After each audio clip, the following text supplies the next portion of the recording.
We'll come to OPEC Plus's audits much later on the show, but right now, a recent global report by Schneider Electric and Omdia show that manufacturers are losing billions annually due to inefficiencies in closed hardware-driven automation systems.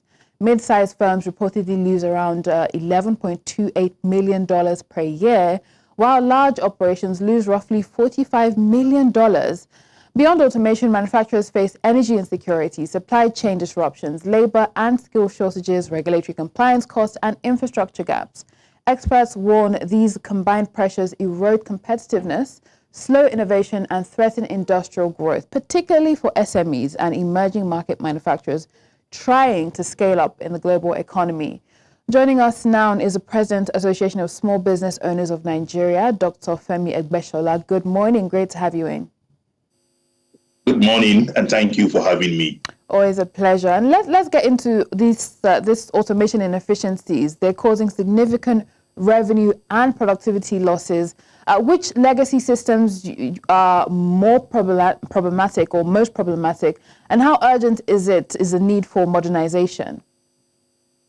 Well, these are really hardware-dependent automated machines or closed system.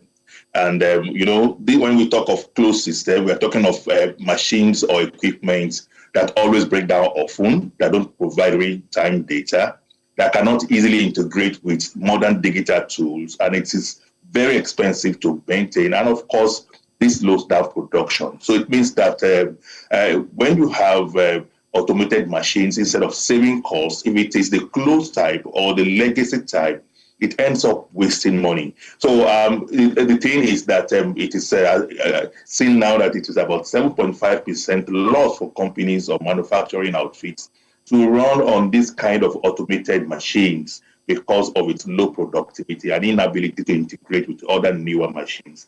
And it's a global concern now, and Nigeria is not out of the picture. Unfortunately, while it is recorded that we have about 7.5% losses recorded by manufacturing companies, I would believe that of Nigeria will be much more than that. Much more than that, because we use more of very obsolete machines here, machines that are sometimes 30, 40 years older. And we find it very difficult to also integrate into new technology here, perhaps because of fear of going into new technology, perhaps because of the cost of going into new technology, perhaps because of infrastructure, particularly power to power those new technology, and sometimes because of skilled labor that will be able to manage this technology. So it's good that we are discussing this automation now, and it's good for us to begin to look how Nigerians, particularly MSMEs, can key in and up their game when it comes to competitiveness, when it comes to being able to have more profit, create more jobs, and at the same time be able to export more standard products to other countries. And just to zoom in a moment, we know that these automation challenges, they differ when it comes to across sectors and regions. What local factors like infrastructure, energy reliability, would you say make the impact worse, and how can we begin to address those issues across sectors and regions? Well, for us here, particularly here in Nigeria, this legacy automation, this older version, where it is being generic, you can always use one brand. You can use another brand, or when you use that brand, they can integrate with other brands. Sometimes they become your only vendor where you can buy spare parts. It ends up reducing downtime. And when you have more downtime, that means your machines may not be working.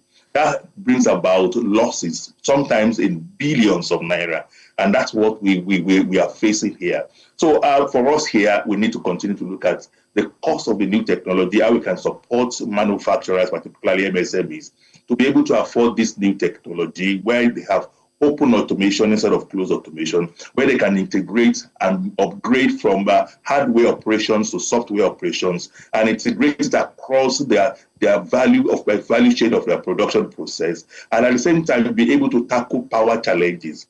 Power challenge is a big issue when it comes to automation. And again, you remember that many of these manufacturing companies have difficulty accessing finance.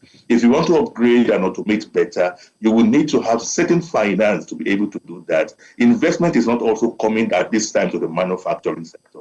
Investors are looking elsewhere because of the slow growth of the manufacturing sector in Nigeria. And this slow growth is due to the multiple issues that we have been talking about for a number of times now. And I think we should get back to that, the issues with the slow growth in the manufacturing sector, because that's the real job creation, that's the real productive part of our economy. How do we begin to address these issues when it comes to financing and all the drawbacks? We're touching on automation, but just for a second, let's shift our attention to that. Yes, I think the first and the major issue has always been finance, access to finance. Government must be able to support manufacturers to be able to access long-term, affordable finance. You will notice that in the recent report of MAN, it says that financing gap dropped to another 10%. That is in billions of naira. That's in billions of naira. So government must be intentional about providing incentives and access to funding for a real-time manufacturer, because they are the real sector that can grow the economy. At the same time, too, the issue of power comes next. And you look at it, you discover that according to the last report of MAN also, that about 700 billion naira is being spent on alternative power generation for manufacturers. Alone, that's huge. That's a lot of profit going down the drain. So governments also need to be intentional about fixing that. Our industrial policy needs to come up and be practicable. We do not have a functional industrial policy in Nigeria at the moment. Yes, we understand that some committees are already working on it. We need to let it come to the light of the day to provide a roadmap and pathways for manufacturers to be able to come in. We also must be able to support manufacturers to be able to get investors. And investors can come if the ease of doing business is being promoted, and if also there are incentives to make them come and invest in the manufacturing sector. You look at the recent data released out, you discover that there are more growth in ICT, in service sector, in trading, in agriculture, and all of that, but a very slight growth in manufacturing, meaning that investors are afraid to put their money in manufacturing because of these many challenges. Policy inconsistency is another one that is affecting manufacturers very seriously. Government must also open the door for them to be able to access cheap and affordable FX for manufacturing raw materials and equipment, and to be able to support them to be able to export to African countries and even globally so that we can earn more FX. If these are solved with many of the main challenges that MSMEs and manufacturers are facing, I think the story will be different. Indeed, and hopefully we see some of those issues addressed. Back to automation and looking at some of the supply chain issues, the disruptions, raw material shortages, logistic challenges. How is that further straining manufacturers' efficiency and competitiveness? Of course, it is affecting our competitiveness in the manufacturing sector. When we use older machines that are closed or legacy or automated, we produce less. And when we produce less, it reduces our profits. At the same time, too, when we use those kind of machines, you discover that we don't have real-time data that can help us to identify issues or faults that are happening, that can also help us to know what next to do that will guide our decision-making. So when you use older machines, you work more with the guesswork, and guesswork don't make sense in this time of the day. And again, too, you look at it again, many of our skilled workers are leaving our shores who should be able to help us to be able to transit from the closed automation that we have to these newer open automated machines and equipment and softwares that are available. Meaning that we need to begin to train more employees on digital tools. We need to begin to do that. And that should be across board. Associations like us must invest in training people that can fit into these skilled areas that can support automation for MSMEs and manufacturing companies.